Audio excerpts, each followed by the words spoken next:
Sábenos, don David, fíjese, en estos momentos la ministra Yasmín Esquivel debe estar en la Facultad de Estudios Superiores de Aragón de la Universidad Nacional Autónoma de México, pues la invitaron, entre comillas, o citaron para que revise junto con todos los involucrados en este escándalo originado por el racista y clasista de Guillermo Sheridan, revisen esa tesis que pues este tipejo de Sheridan, quien según información revelada por nuestros cuates, nuestros amigos de Polemón, lleva más de 20 años cobrando precisamente en la UNAM como académico, pero sin dar clases, pues este tipo aseguró que la plagió, lo asegura en la plataforma política Latinos. En estos momentos debería estar, pues vamos, declarando, revisando, siendo citada por las autoridades de la máxima casa de estudios. Ahora, eso pues es previo ante una decisión que tomará precisamente la Suprema Corte de Justicia en unos cuantos días. Ya en 2023, la Suprema Corte de Justicia de la Nación determinará a su nuevo ministro presidente, el hombre o la mujer, el letrado o la letrada, que estará pues precisamente teniendo a su cargo la presidencia del cuerpo judicial más importante de México. Y pues en este escándalo que se genera desde Latinos, que encabeza a Carlos Loret de Mola, los montajes, por supuesto, o el muy misógino de Víctor Trujillo, en este montaje se ha planteado una y otra vez que es para evitar que la ministra Yasmín Esquivel se convierta en la ministra presidente de ese cuerpo judicial, ¿no? Así de sencillo, de la Suprema Corte de Justicia de la Nación. Porque, y esto lo dio a conocer el presidente López Obrador, los del Reforma, los del Universal, quieren que quede el ministro más rico que existe, el ministro más rico que tiene precisamente la Suprema Corte. El presidente López Obrador no dio a conocer de quién se trataba, ¿no? Lo dejó así como para entrever, nunca dijo de quién iba ni nada, dijo, ustedes que son mirones profesionales, chismosos profesionales como periodistas, ustedes investíguenlo. Y pues, empresario de los medios de comunicación, ya sabe usted, que se llama, ¿cómo se llama este cuate? Mi querido don David, que es muy infame, se me fue su nombre, Federico Arreola, otro de esos personajes que desafortunadamente tenemos que soportar en los medios tradicionales, pero que es lo que difama a él, ¿no? Definitivamente, él no, digamos, es de los que ataca a los compañeros periodistas independientes, pero bueno, pues él nunca ha podido sostener que sea periodista, que obtenga, trate, interprete con rigor o difunda información. Bueno, pues este cuate que sí está al nivel de los más ricachones de los ricachones, que es parte de ellos, que es cuate de ellos, que va a los mismos restaurantes que ellos, aseguró en una columna recientemente que se trataba del ministro, de nada más y nada menos, el ministro, ahora le voy a decir cómo se llama, porque todos estos tienen nombres de súper alto pedorraje, ¿no? Tienen como 70 apellidos, ¿no? Ministro Fernández de la Rioja, de la Parra y Góngora, Aramburuzabala, bla, bla, bla, ¿no? Bueno, pues este cuate se llama Alfredo Gutiérrez Ortiz Mena, ¿no? Alfredo Gutiérrez Ortiz Mena, el ministro que según Federico Arreola es el más rico de los que tenemos ahí en la Suprema Corte de Justicia. Y según nuestro queridísimo amigo Ricardo Sevilla, pues es cliente de lujo de dos grandes diarios, los diarios que lo protegen, el Universal y Reforma. Y por eso le damos la bienvenida ahora a nuestro queridísimo Ricardo Sevilla, ya sin más preámbulo, sin más introducción, para que nos hable de estos hallazgos que ha hecho con pruebas, con datos duros, con el recabado de sus fuentes. Mi querido Ricardo, pues muy bienvenido aquí a Sin Censura. Qué gusto me da verte, qué gusto estar platicando aquí contigo. Al contrario, querido Toño, el gusto es mío y siempre es un placer compartir estos micrófonos de este medio de comunicación libre como el viento, como lo describe bien mi querido amigo Vicente Serrano. Y estas fuentes, después de tantos años que hemos ido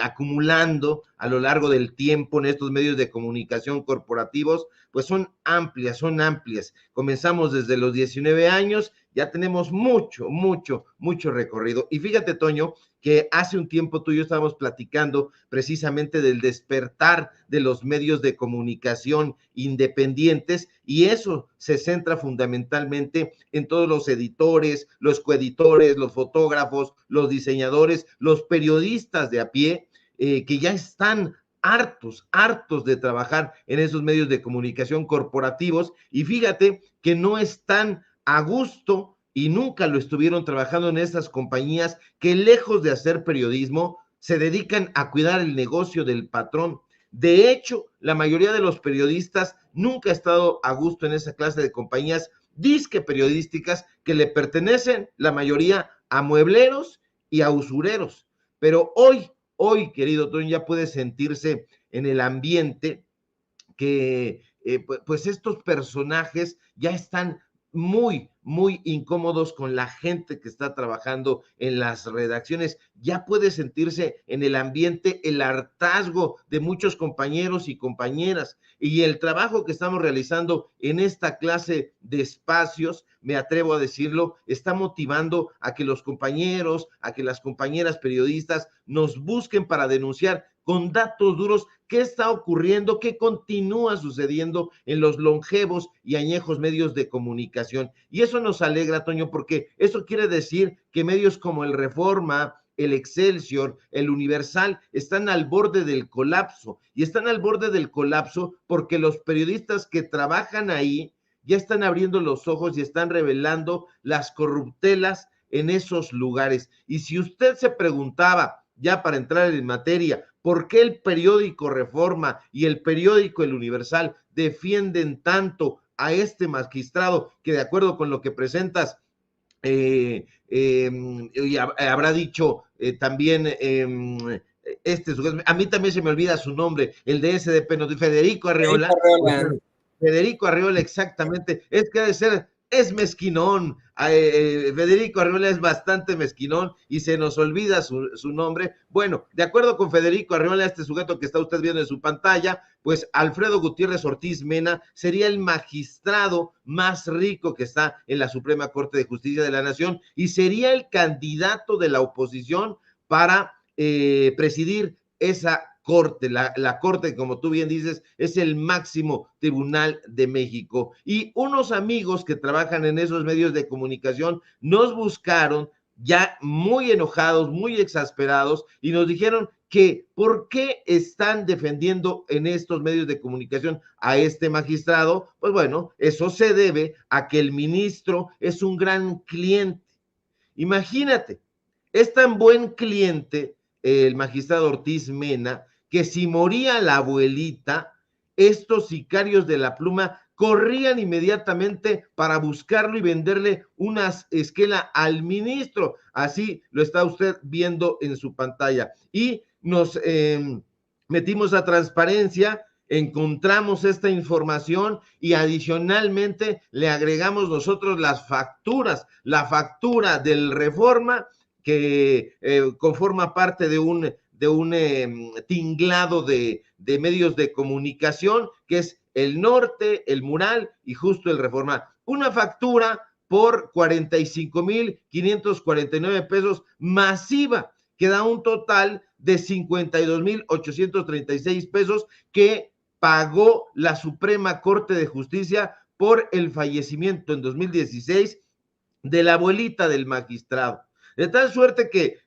los magistrados, esta clase de magistrados, no son como usted o como yo, no. A ver, déjame te interrumpo ahí, perdóname. ¿Quieres decir, querido Ricardo Sevilla, que la Suprema Corte hizo que nosotros como mexicanos pagáramos una esquela en el periódico Reforma por la muerte de la abuelita de este cuate? Así es, y no solamente en el Reforma, o sea, no son como nosotros, Toño. Es decir, si muere nuestra abuelita, que en mi caso pues ya sucedió en las dos ocasiones, pues no se conforman con llorarla en lo privado, con tener luto, el luto humano, como le llamaba el gran José Revueltas, no se conforman con eso, quieren que los medios de comunicación se enteren y bueno, uno diría, pues está perfecto, que ellos paguen una esquela, está muy bien, allá ellos y sus gastos, pero no, en este caso, como lo está usted viendo en su pantalla, esta factura está siendo emitida por la Suprema Corte de Justicia de la Nación. La Suprema Corte con dinero público pagó esta esquela en ese periódico, pero no solamente fue ahí, también en el periódico Universal pagaron otra esquela que está usted viendo justo en este momento en su pantalla, un pago que le hacen por 19,926 pesos más IVA, que da un total de 23,114 pesos, es decir, más de 70,000 pesos, poquito más de 75,000 pesos por estas esquelas. Ahora, aquí usted dirá, a lo mejor no es tanto el dinero para ellos, en efecto, serían cacahuates, pero eso revela, Toño, público memorioso, cómo estos personajes compran prensa, compran espacios y lo hacen no con su dinero, tienen unos sueldazos, más de 200,000 pesos se meten mensuales, pero no gastan un ápice, no gastan un peso partido por la mitad y todo, vales de despensa, gastos de representación, viajes, viáticos y ahora hasta esquelas porque murió la abuelita, pagan estos ministros y justamente por eso en estos medios de comunicación conviene y conviene mucho que queden estos perfiles. ¿Por qué? Porque son dispensiosos con el dinero. A ellos no les cuesta, entonces dicen, bueno, que pague la Suprema Corte de Justicia. Oiga, magistrado, es dinero del pueblo, no importa, porque lo que importa es que no es mi dinero. Aquí está usted viendo el edificio sede, donde se dan cita estos personajes. Hay unos perfiles que valdría muchísimo la pena investigar, porque ahora que Guillermo Sheridan Prieto, este personaje que vive en Seattle y no trabaja en el Instituto de Investigaciones Filológicas, como ya documentamos en un par de reportajes y como también documentó César Huerta en Polemón, pues bueno, este sujeto está muy, muy enojado porque es un cazador virulento de plagiarios, pero no se enoja cuando él se roba, cuando él presenta un libro pirata. Presentó un libro pirata con la ayuda de Editorial Siglo XXI y ahí sí nadie dice nada. Esto debería estar en las portadas, por lo menos de la sección cultural del periódico El Universal, del periódico Excelsior, del periódico Reforma, pero no lo van a sacar ahí y van a decir, Guillermo Sheridan se apropió de los derechos de autor de Octavio Paz que le pertenecen al DIF. No lo van a hacer, no les importa que hayan publicado un libro pirata que debería ser un delito muy, muy grave y con la anuencia de Letras Libres, de la misma editorial, por supuesto de los editores de la famosa Zona Paz. No, a ellos no les interesa eso, les interesa denunciar a los opositores y a quienes ellos suponen, infieren, sería la candidata del presidente López Obrador para presidir la Suprema Corte de Justicia de la Nación. Esto, querido Toño, público memorioso, obliga a que hagamos una revisión de todos los perfiles de los magistrados para ver, como medio de comunicación, pues cuáles son los mejores perfiles para presidir, porque valdría mucho la pena saber cuánto han gastado, a dónde han viajado, si se les han pagado esos viáticos, esos vuelos, qué es lo que han hecho, porque yo no veo a los editores ponerse las pilas y decir, vamos a hacer retratos hablados, hoy vamos a sacar el retrato de la primera sala, los retratos de la segunda sala, vamos a sacar los retratos de los 10 magistrados y que la gente evalúe cuál es el mejor perfil para que se vaya tomando una posición muy clara. No están haciendo eso, están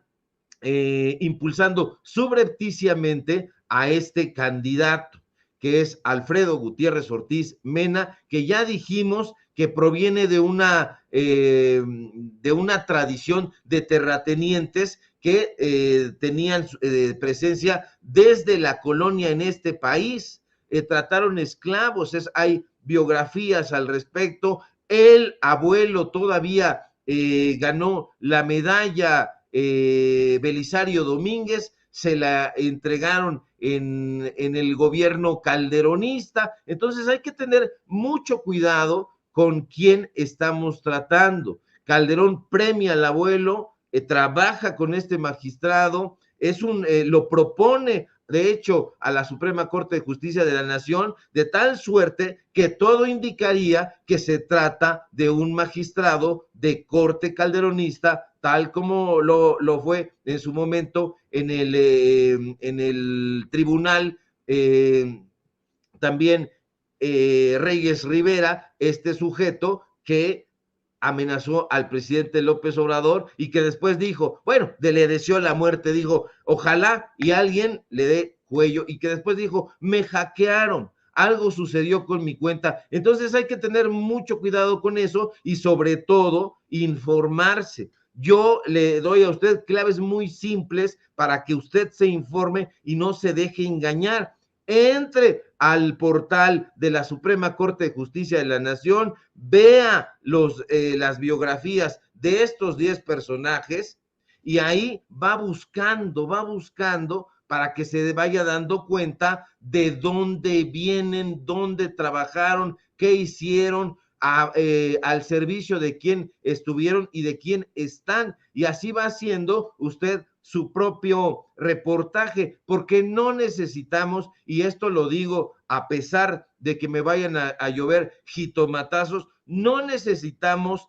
título de licenciatura, de maestría, de doctorado, estudiar en el extranjero, en las mejores universidades, para poder informarnos, para poder hacer nuestro propio periodismo y construir nuestra propia reflexión. Se necesita sensatez, se necesita entusiasmo, se necesita claridad, y es algo que no tienen los analistas en la derecha, querido Toño.